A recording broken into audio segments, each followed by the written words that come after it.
Welcome to Quindecim, where the stakes are high, and the dead play games to decide their fates.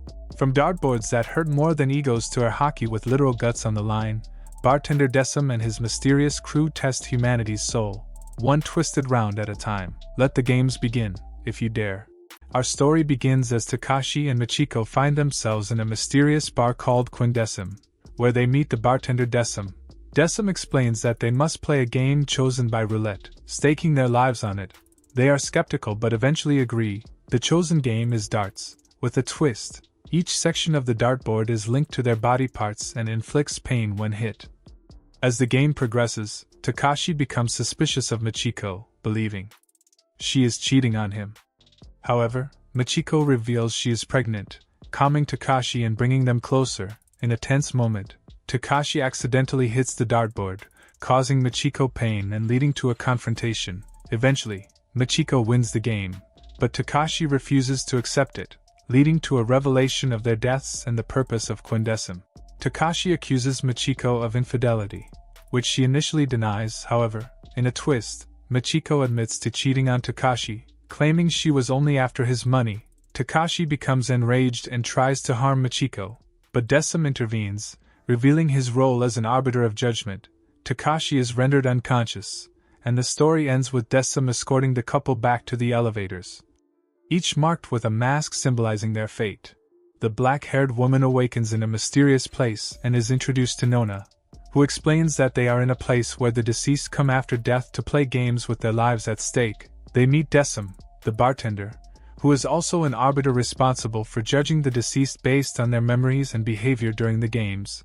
They rewatch the game of darts played by Takashi and Michiko, and Decim sending Takashi's soul for reincarnation and Michiko's to the void. The black-haired woman analyzes their memories and concludes that Michiko's actions were motivated by love and a desire to spare Takashi pain. Decim acknowledges his mistaken judgment and expresses respect for those who live fulfilling lives. The black-haired woman is deemed to have performed well in her role as an assistant. Nona reassesses Takashi's memories and concludes that he would have never found peace due to his mistrustful nature. We see a boy in a yellow shirt waves to a girl in a pink dress, expressing their intent to see each other later. The girl is taken away by her mom, and the scene shifts to a man named Shigeru Miura awakening in Quindecim, guided by Decim to the bar where a girl with brown hair and overalls waits. They are introduced and informed that they must play a game with their lives at stake, chosen by roulette. Shigeru recalls being on a bus from college, while the girl, unable to remember anything, expresses her willingness to play in hopes of regaining her memories. They consent to the game, which is revealed to be bowling, and are taken to a serene bowling alley atop a pond. During the game, Shigeru and the girl experience their heartbeats through the special bowling balls. They encourage each other as they play, and Shigeru gradually recalls memories of a girl named Chisato Miyazaki, linking her to the girl with him. In the final frame, Shigeru wins, but as he recalls more memories, including ones of Mai Takada and her plastic surgery, he realizes they are dead. Shigeru accepts their fate and asks Mai out, wanting to spend their remaining time together. Decim grants them time before they depart, and they bid farewell with gallows humor. Decim recalls whispering a secret to the black-haired woman, revealing that Chisato is not the true Chisato Miyazaki, leading to more memories surfacing for Mai and Shigeru. They bid farewell to Decim and depart in the elevators marked with an Ikizo mask. In Mai's memories, she recalls her feelings for Shigeru and her struggles to gain his attention, including contemplating plastic surgery. Meanwhile, Shigeru recalls learning about Mai's surgery from his friends. Decim bids them farewell, and the elevators ascend with masks above their doorways. Masaki Tachibana and Yusuke Tatishi, mistakenly believing they're on a TV show, navigate Quindecim in search of an exit. Masaki, a TV personality, persuades Yusuke to play along with her theory. They're presented with an arcade-style fighting game where Masaki's character possesses a temptation ability, while Yusuke's does not. Yusuke wins the first round, prompting Masaki to recall painful memories of abuse and hardship from her past.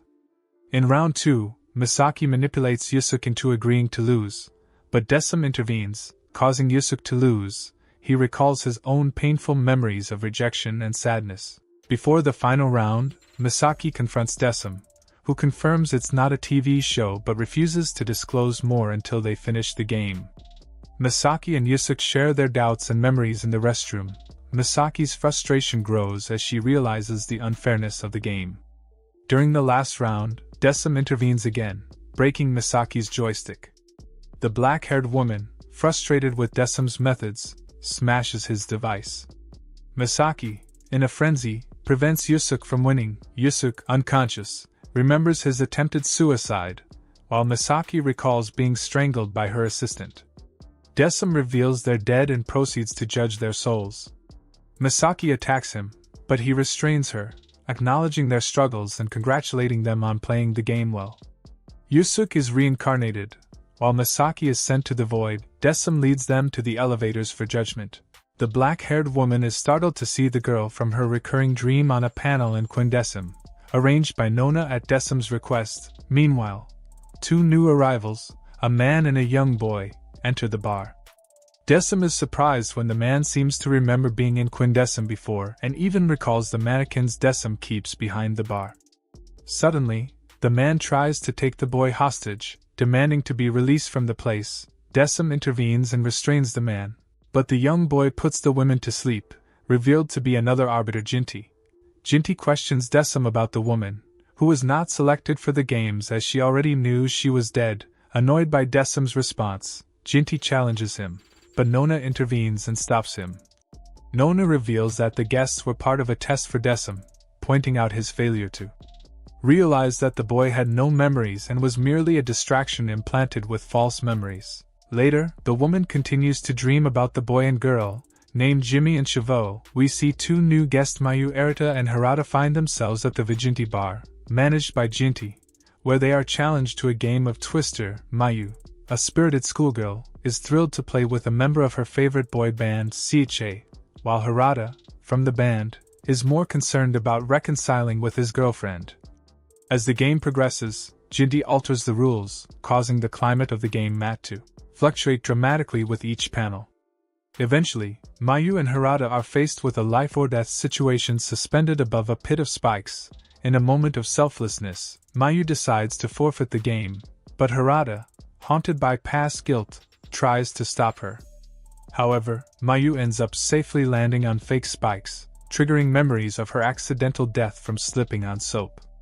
Meanwhile, Harada recalls being murdered by his girlfriend, the sister of his former lover. Despite the intense experience, Harada becomes intrigued by Mayu, and they share a bonding moment after she changes her clothes. Together, they perform a concert for the bar staff, showcasing a newfound connection and understanding. The black-haired woman is taken aback when she discovers a storybook titled Chavo, the same book from her recurring dreams. As she gazes upon it, fragments of memories flood her mind, reminding her of her own death. Turning to Desum for answers, she learns that the book likely belonged to the previous arbiter of Quindesum, whose role Desum inherited. In a flashback, it's revealed that years ago, Nona brought Desum and Jinty to observe Quinn's final judgment as an arbiter before she departed for the Information Bureau. Nona provided them with a device to alter the game, but Desum refrained from using it, stating that he was too engrossed in understanding the guests' inner thoughts. His reverence for those who have lived full lives was evident in his actions. As Nona advised Desum to find something he treasures, the black-haired woman inquires about his most cherished possession. Desum reveals his collection of dummies, each representing a guest he has judged. He meticulously assembles them to ensure they are not forgotten, refusing to discard them as if they had never lived fulfilling lives. In a twist, Nona arranges two special guests for Desum, possibly as another test of his judgment skills, indicating her continued interest in his unique approach to arbitration.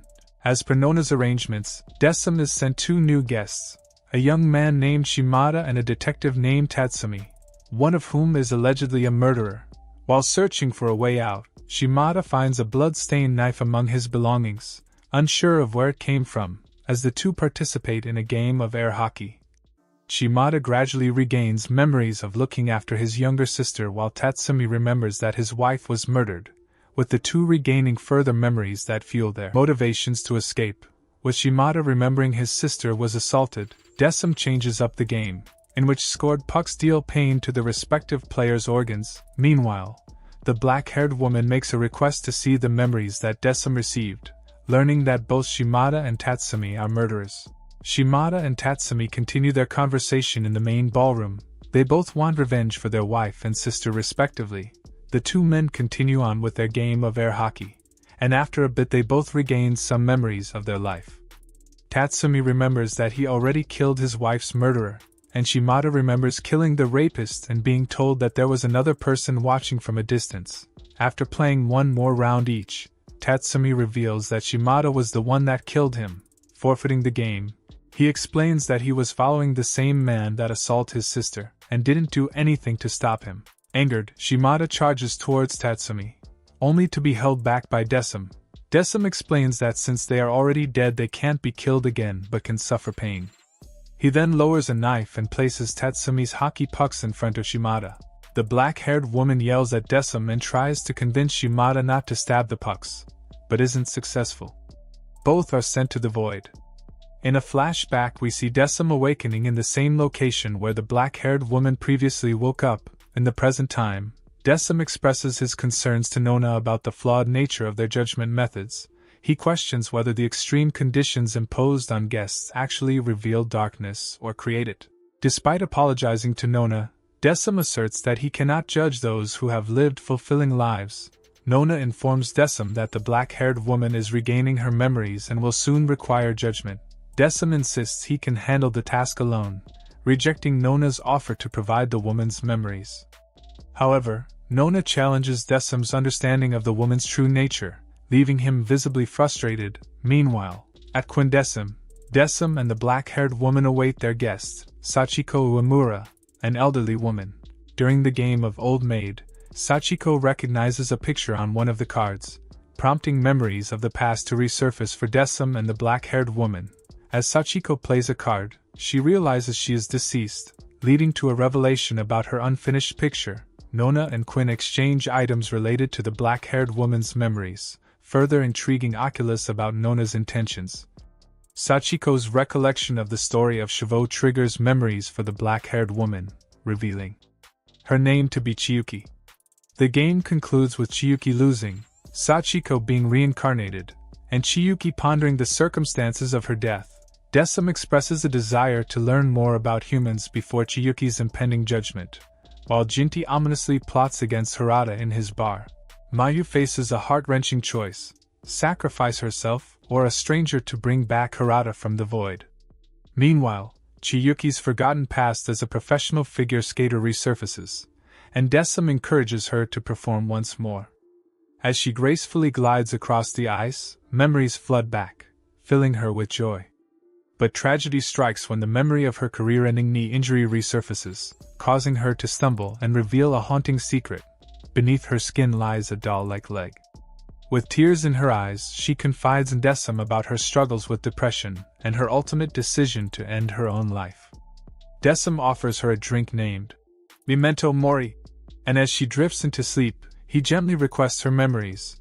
In a twist orchestrated by Jinty, Mayu sacrifices herself alongside Harada, only to discover Jinty's deceit as they both plunge into the void. Meanwhile, Oculus intervenes, halting Nona's departure from the Nona Jinta, setting the stage for further revelations and mysteries to unfold. Desum, with a heavy heart, places a call to the Information Bureau, seeking a favor. Meanwhile, tensions simmer between Nona and Oculus over the role of arbiters. Desum tenderly carries Chiyuki into the elevator, where they encounter Clavis. He requests passage to the lowest level. Chiyuki awakens in her former room, accompanied by Desum. Together, they explore the echoes of her past life. However, their bittersweet reunion is interrupted by the return of Chiyuki's mother. Desum solemnly explains their spectral state, unable to intervene in the world of the living. He presents Chiyuki with a button, offering her a chance to return at the cost of another's life. Overwhelmed by memories of those who passed through Quindesum, Chiyuki hesitates. Unable to sacrifice another, tearfully, she confides in Desum, realizing the depth of everyone's connections. Desperate for release, she implores Desum to press the button on her behalf, only to discover it was an illusion.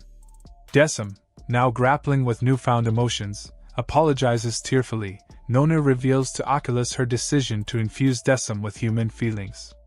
As Chiyuki bids farewell, she shares a fleeting smile with Desum, a sign of their shared humanity, as she embraces the cycle of reincarnation. In the wake of her departure, 2 new guests arrive, greeted by Desum's newfound warmth. A doll resembling Chiyuki sits beside the bar, a silent witness to the ever-unfolding dramas of the afterlife.